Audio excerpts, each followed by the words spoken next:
بسم اللہ الرحمن الرحیم۔ السلام علیکم ورحمۃ اللہ وبرکاتہ۔ بنی اسرائیل میں ایک انتہائی خوبصورت نوجوان تھا۔ اس جیسا حسین ان میں کوئی نہ تھا۔ وہ ٹوکریاں فروخت کیا کرتا تھا۔ ایک مرتبہ 2 ٹوکریاں اٹھائے چکر لگا رہا تھا کہ بنی اسرائیل کے ایک بڑے سردار کے گھر سے ایک عورت باہر آئی اور اس کو دیکھ کر جلدی سے واپس چلی گئی، اور سردار کی بیٹی سے کہا، میں نے دروازے پر ایک ٹوکری فروش ایسا نوجوان دیکھا ہے، اس سے حسین نوجوان میں نے کبھی نہیں دیکھا۔ سردار کی بیٹی نے کہا، اسے اندر بلاؤ۔ وہ گئی اور اسے اندر بلا لیا اور دروازہ بند کروا دیا۔ پھر اس بادشاہ کی بیٹی نے چہرہ اور سینہ کھول کر اس کا استقبال کیا۔ اس نوجوان نے کہا، اللہ تجھے محفوظ رکھے، پردہ کر لے۔ وہ بولی، ہم نے تجھے اس کام کے لیے نہیں بلوایا بلکہ کسی اور کام کے لیے بلوایا ہے، اور اس کو ورغلانے لگی۔ اس نوجوان نے کہا، اللہ سے ڈر۔ وہ بولی، اگر تو نے میری چاہت پوری نہ کی تو میں بادشاہ سے کہوں گی کہ تو میرے پاس آیا اور زبردستی میری عزت لوٹنا چاہتا ہے۔ اس نوجوان نے وضو کا پانی منگوانے کا کہا تو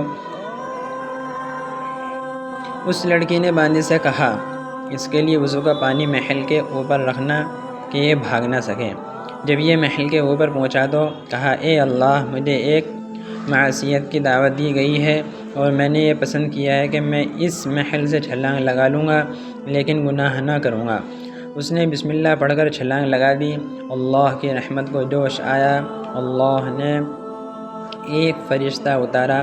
اس فرشتے نے اسے نرمی سے پکڑ کر زمین پر اتار دیا۔ جب وہ صحیح سلامت زمین پر پہنچ گیا تو دعا کی، اے اللہ، مجھے ایسی روزی عطا کر دے جو مجھے ٹوکریوں کے کاروبار سے بے نیاز کر دے۔